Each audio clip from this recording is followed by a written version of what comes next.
So, my friends, welcome to our meditation time together, and I offer my warm greetings for this opportunity to be with you, even in this format here. So, thank you for being here. And there is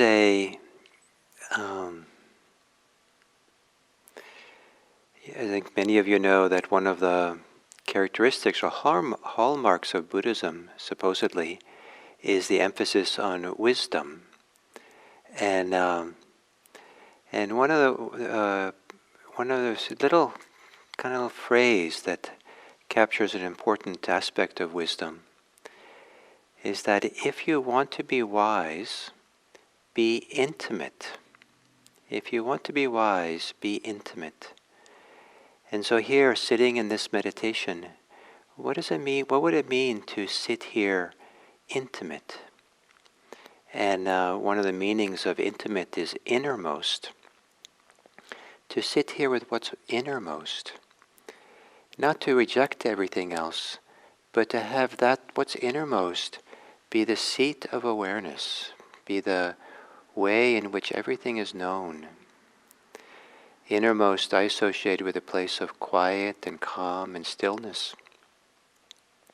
If it is associated with thoughts, there are quiet thoughts that clearly arise out of that quiet or that stillness or that peace. Clearly arise out of what is not thinking.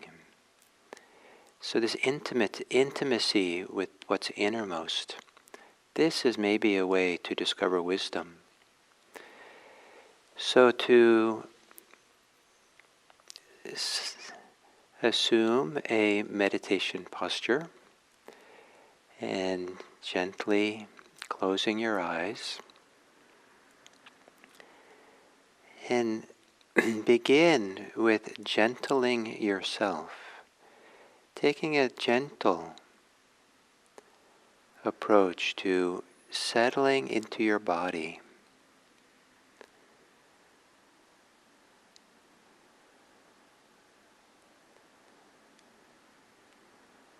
The first dictionary definition of intimate is pertaining to friendship. So to become your own intimate, to be intimate with yourself, to be friendly here.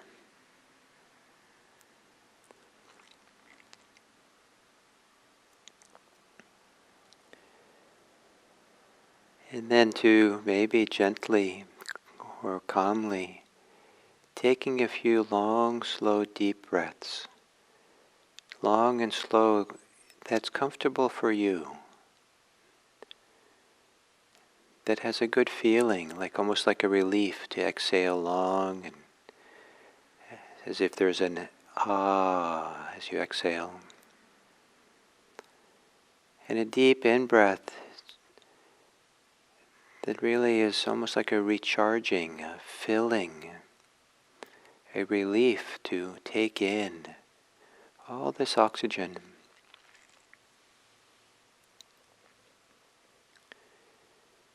And on that exhale, long exhale, to settle in more into your body. Maybe by relaxing the shoulders, the belly,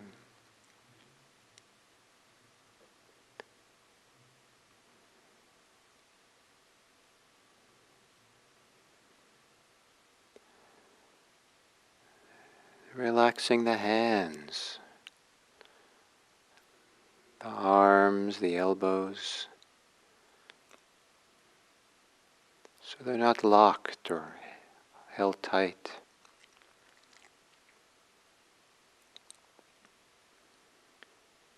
Relaxing the legs, the knees, softening in the buttocks and the hip joint. Releasing yourself to the pull of gravity.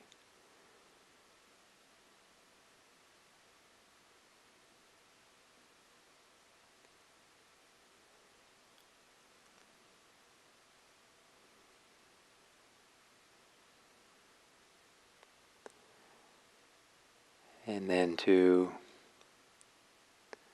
soften the face. Maybe as you bring your breathing back to normal, so you also, as you exhale in normal exhale, releasing the holding of the face, which is a doing, an activity of the expressions of the face. So the cheeks relax, the eyes relax, the jaws. Letting the face rest.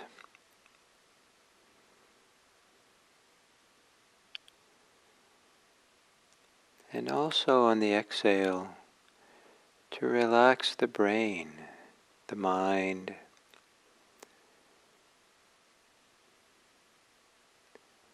There too, the mind can be ever busy, ever churning away its thoughts, its concerns, its anxieties. For these few minutes,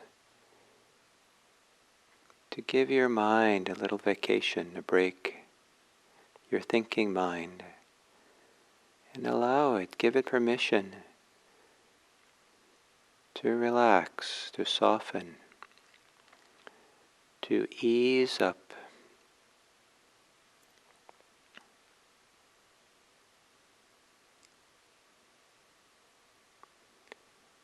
And then to find within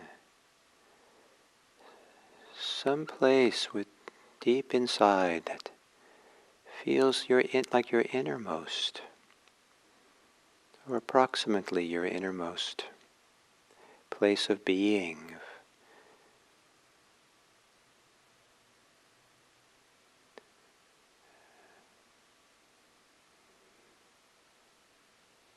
From the inside out, to become intimate with yourself, intimate with what is on the inside. And in doing so, can you find a place that's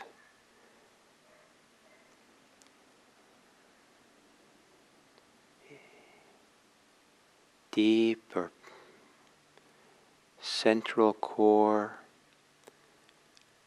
where there's not so much thinking, the surface thoughts of our lives are more like the waves on top of the sea. And as we go innermost, it's like being under the water, where it can be quieter and stiller and expansive and open.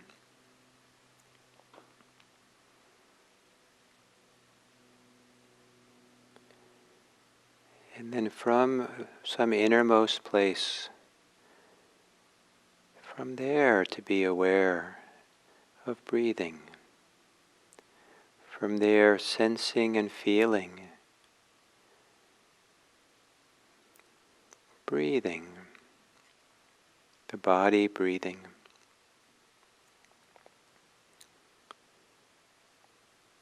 And what would it be like for you to be intimate from the inside out to the experience of the body breathing?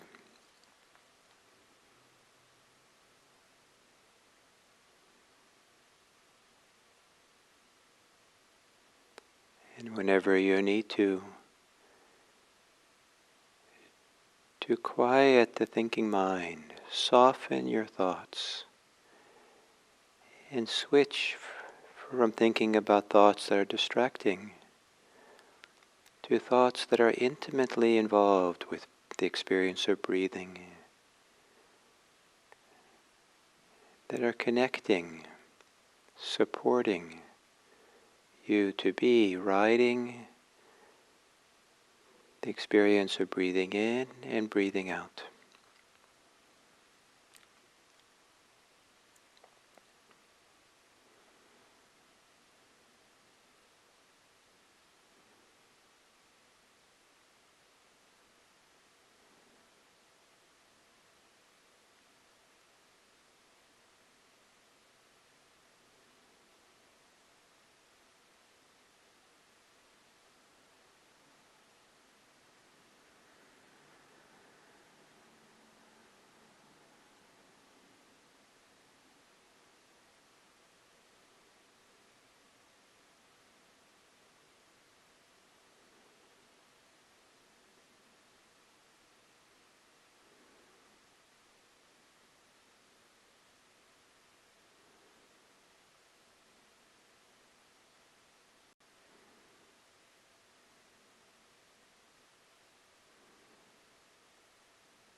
And then as we come to the end of this sitting,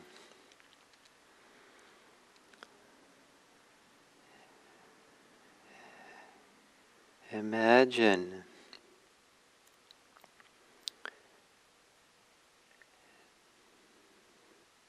that you are centered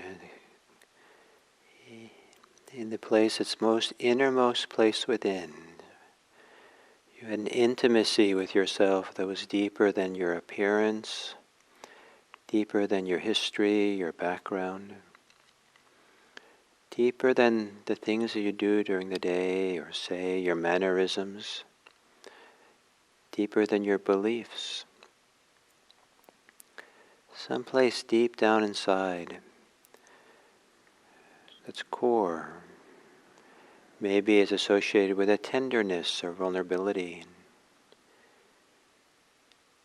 A place that from which love and compassion can come, or a place that we can offer love and compassion that needs it. And imagine now that you can look on others and only see what's innermost in them, that which is deeper than their appearance, their background, their history, their beliefs, their mannerisms. That all you could see was something that's innermost. And you saw them from what's most intimate and innermost in yourself.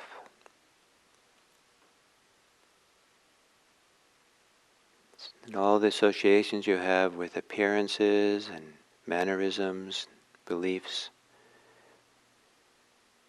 have been put aside as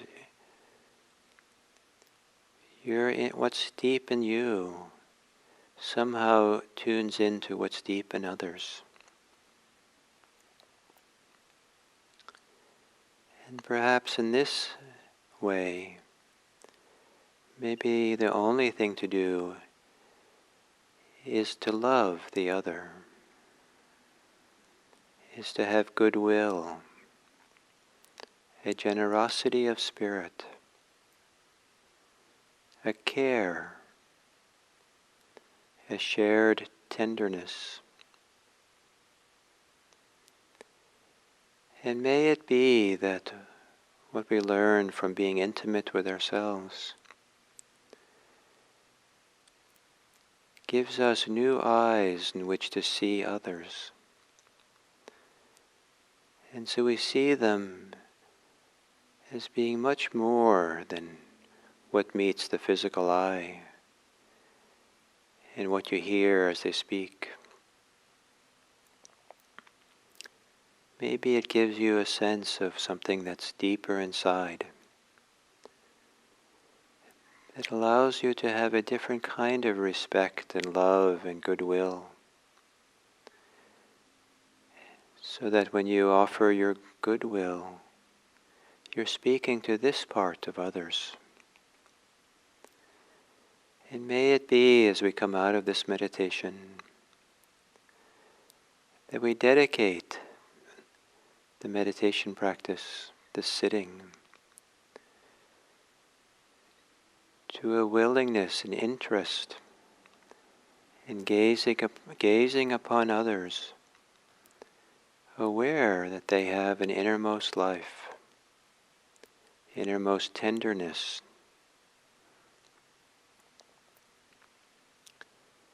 And may we then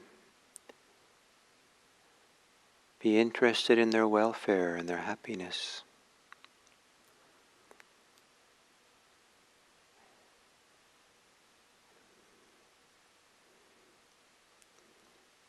May all beings that we gaze upon, all beings that we know and don't know, may they be happy. May they be safe. May they be peaceful.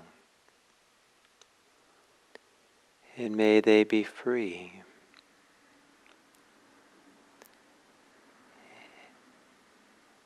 And may we respect others in such a way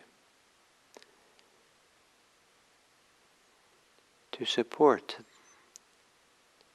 their happiness and well-being.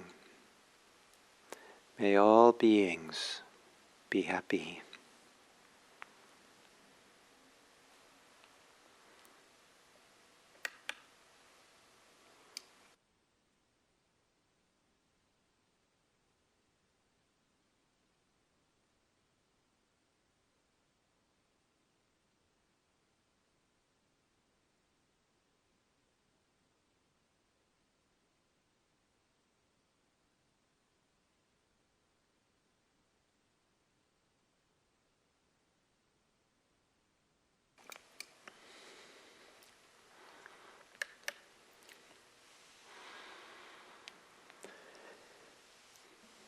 So, what I'd like to consider and explore for this talk is some aspects of desire.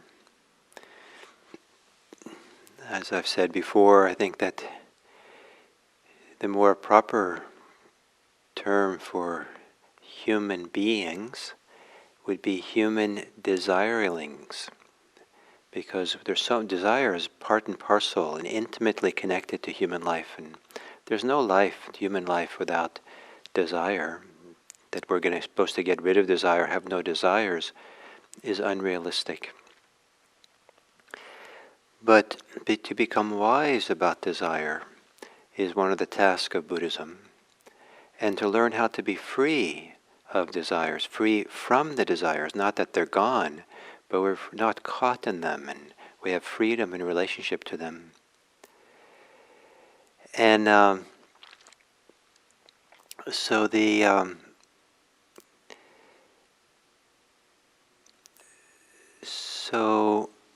in order to become wise about desire, it helps to become intimate with desire. And as I said a little while ago, that if you want wisdom, cultivate intimacy. And there's some aspect of intimacy, some way of being intimate that touches in and brings us to the place where wisdom has a chance to operate. And so if you want to be wise about desire, be intimate with desire.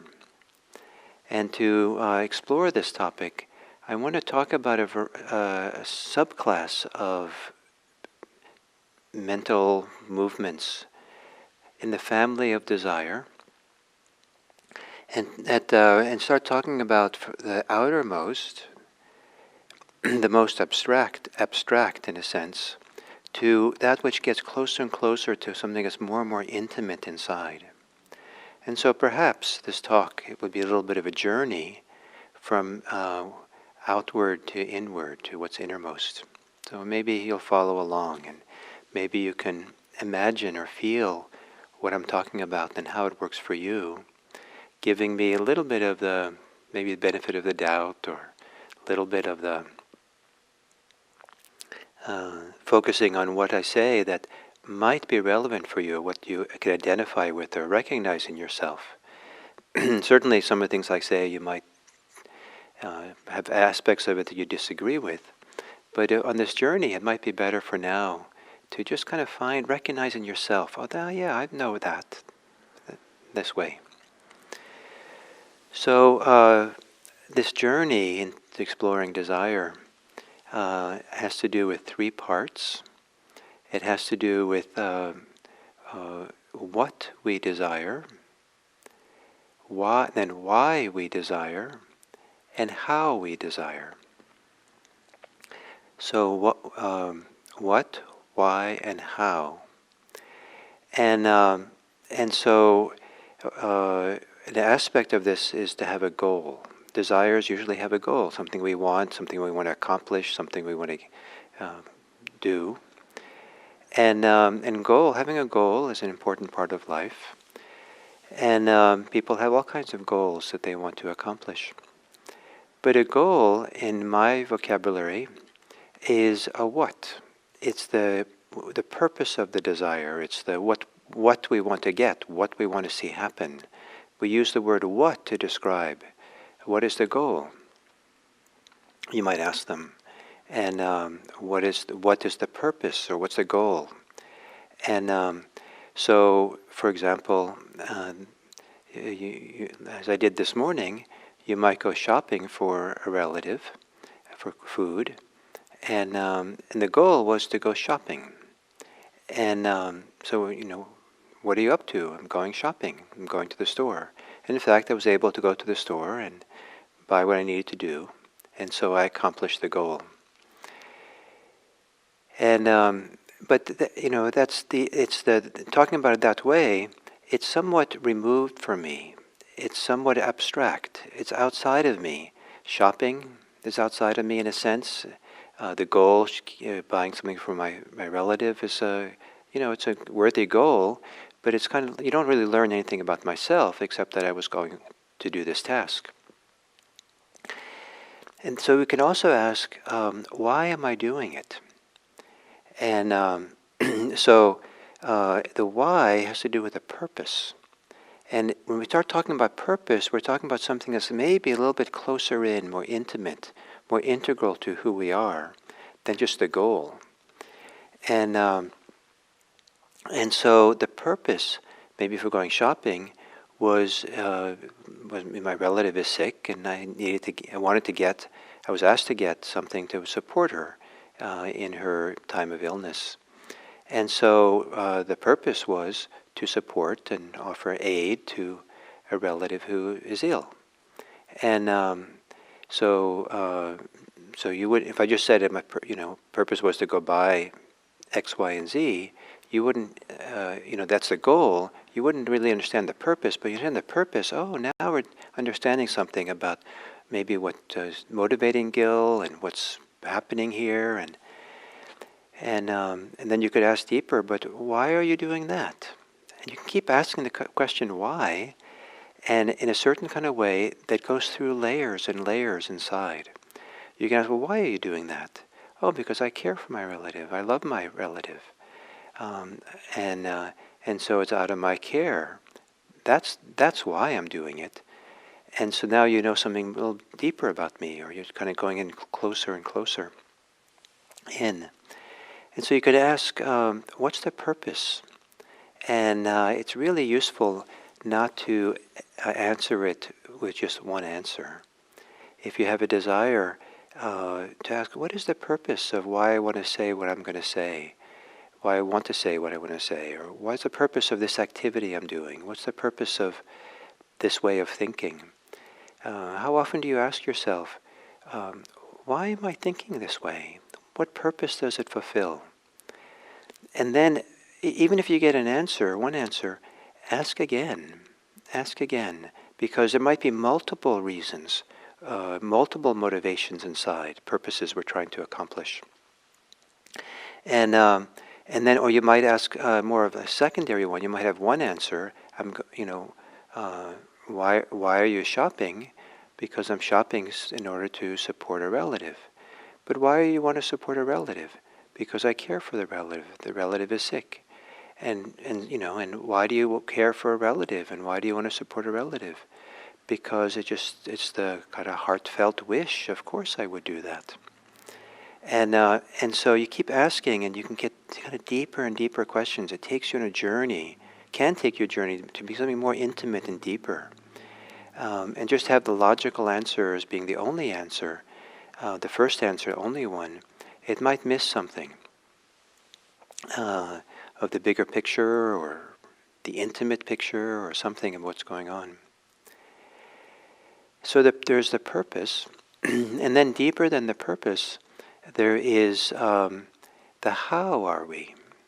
How are we when we're doing something? And the question how implies, I think, always brings us into at least in my vocabulary, in this question, always brings us into the activity itself.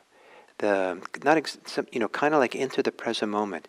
The action, how we're doing it, is how we embody it, how we go forth with it. And whereas purpose is a little bit, abstract, a little bit removed from, can be a little bit removed from something that's inner. But when you talked about how, it kind of really comes closer. And and so, how am I doing it? Am I doing it in a hurry? Am I doing it slowly? Am I doing it with resentment? Am I doing it with delight and joy, with generosity? How are we doing it? And are you doing it in trying to do the minimum you can? Or are you trying to do more than you can? So there's all these questions about how, and so how do I go to the store in the morning to go shopping? So part of it is with care, part of it with certain delight. It was early in the morning, and it was kind of quiet and calm time to be going. And it was also I was going with the feeling of certain kind of good feeling about knowing that I could do something for my relative, and was happy to do so. So, and then being in the store, and there were a few other shoppers there. There was the clerk there. It was early enough. There was just one, and and uh, and how I was there. I was being there with trying to have a human connection with the person at the counter, in spite of the masks that we were wearing, and and so how was trying to be friendly, trying to have goodwill, trying to be connected to the whole situation that I was in. And so but how goes deeper and deeper. So really, how were you this way? How are you that way? And now we come much deeper in maybe than the question, related to how, is the attitudes that we have. So, I could have done something, how I could have done fast or slow, but then how I did it, what attitude went with going it fast. Maybe the attitude of being fast was that I was impatient. Maybe the attitude was I was overly eager. I really wanted to do something, so I'm really rushing because of my strong desire, maybe even greed. Or maybe I'm slow because I just really enjoy it. I like being present and being in the experience fully. Or maybe I'm slow because I resent doing it, and I hesitate, and I'm not really putting myself into it. I'm dragging my feet. So there's attitudes attitudes were coming in more intimate, more closer down, deeper down. What are the attitudes we carry? What is the mood of the mind? What's the attitude that the heart has, the mind has? And are those attitudes of the moment? Or are they part of our character? Part of how we've cultivated and how we live, the patterns of mind and thought and beliefs and emotions that characterize how we've chosen to live our life. And different from personality, which maybe we don't have much choice about that, but character, we have some choice, and it's been shaped either by society and events and experiences of our life, but also it's been shaped by all that small and big choices we've made about what kind of thoughts to emphasize, what kind of desires to emphasize, what kind of ill will to emphasize, what the habits are that we're building up of behavior and ways of being. And these all contribute to ongoing attitudes that we carry with us. And so now we're talking about something that can be really deep. And these attitudes sometimes can be subliminal or not obvious to us all the time. They can start becoming invisible to us because we carry them with them all the time. But to sit in meditation and get quiet and start seeing, when I get quiet and intimate with myself, what in some deeper way are the underlying deeper attitudes that are operating for me? And how might those attitudes relate to the desires I have and how I pursue those desires? And the deeper we go in Buddhism, and you might not agree with this, but in Buddhism it's considered to be 3 fundamental, unhelpful, unwholesome roots for our attitudes, and 3 wholesome ones. And all wholesome, beneficial impulses come out of these 3 roots, the wholesome roots, and all the things which are unhelpful, harmful, that we do for others, or things that are unhealthy, derived from these 3 unwholesome roots. The unwholesome roots is usually translated in English as either craving or greed. Occasionally, it's another word in Pali that maybe is closer to lust. But a strong desire, that somehow there's a contraction, there's a loss of freedom in the movement. It's kind of unwholesome. There's some kind of maybe selfishness involved, connected to it. Maybe there's an overriding of wisdom that goes into it with greed. And so the other unwholesome root is ill will. And often in English we say the word aversion for this, but it could also be more dramatic. It could be hostility. So it's very mild, or it can be very strong. But there can be an underlying momentum, movement, attitude, mood of aversion, of hostility, of pushing away, not wanting. That if that's the seed, the root for behavior, it tends to be behavior which expresses that ill will in forms of hostility and causes all kinds of difficulty. And that can be towards oneself or towards others. And the third unwholesome attitude is, root attitude, is delusion, confusion, where we're just confused in a sea of not knowing and doubt and uncertainty and not making sense of things and jumping around in different ideas and not settling on anything. And when there's confusion and delusion, then it's easier for greed. We're not connected to wisdom.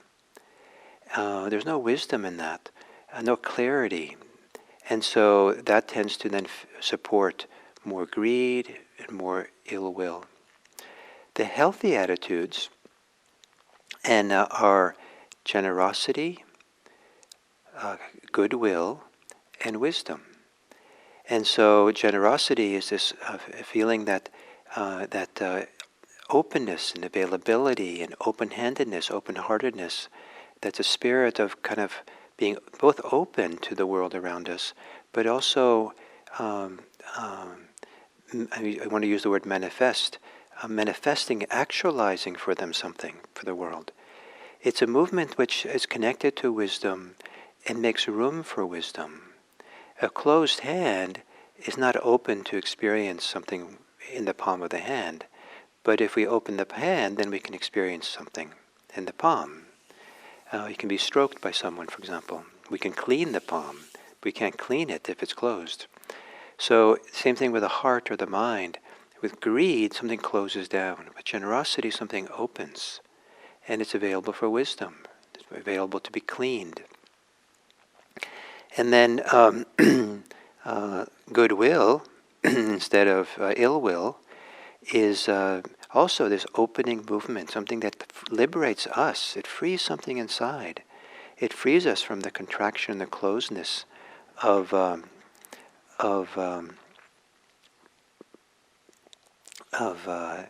what goes on for us. So I got distracted because I saw this someone write no bell. I guess I didn't ring the bell to end the sitting, did I? So maybe no bell, no end. And goodwill, and then wisdom. And wisdom also itself is an opening movement, because one of the primary forms of wisdom is not the wisdom of not clinging, the wisdom of not suffering, the wisdom of non-harming. So think of these as attitudes then. Do we go about with an attitude of generosity, an attitude of goodwill, an attitude of wisdom, an attitude of discernment, of seeing clearly? Or do we have an attitude that somehow closes wisdom, limits wisdom? And so is it greed? Is it ill will? Is it delusion?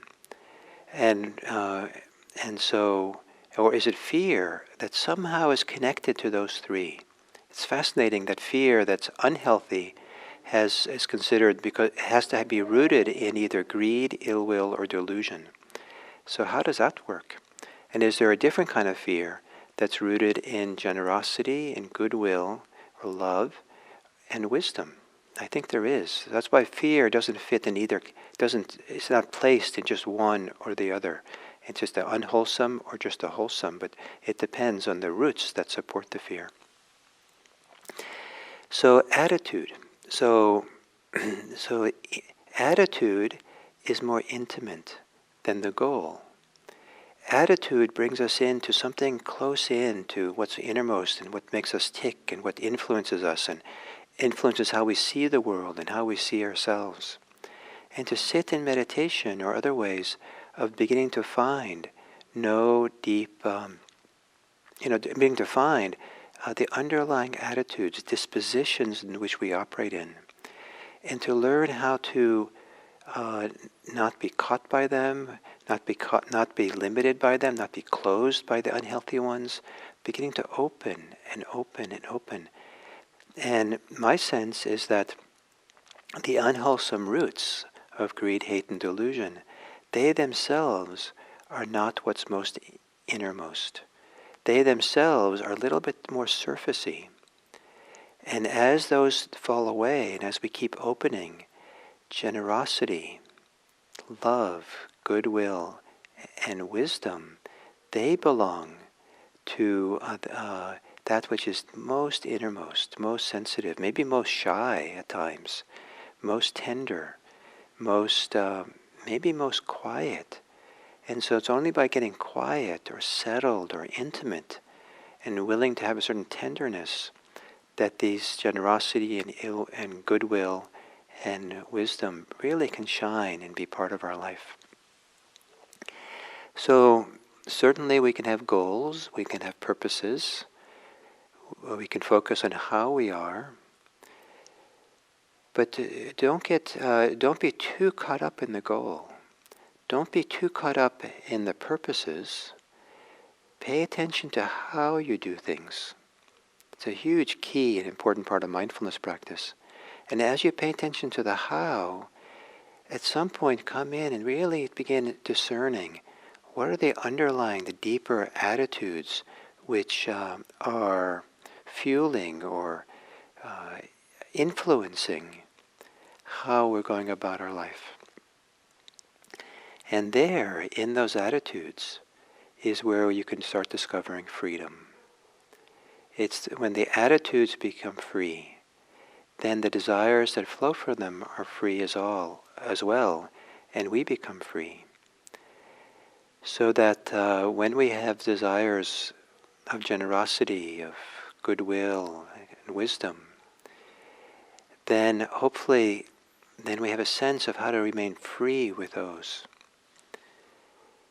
For our attitudes to contain freedom, so our desires can be free, so that our purposes can have qualities of freedom, and the goals can be intimately involved with freedom as well. So I hope that this has given you something to think about and explore in yourself, and some questions to ask yourself as you go about. Questions about why, of what, of why, and how. And take the how question and go as deep in as you can that you come to if you can see if you can find the underlying deeper attitudes, dispositions that animate your life, and see if you can switch to be more and more have those attitudes be the wholesome roots. May that journey of exploration be empowering and freeing for you. Thank you.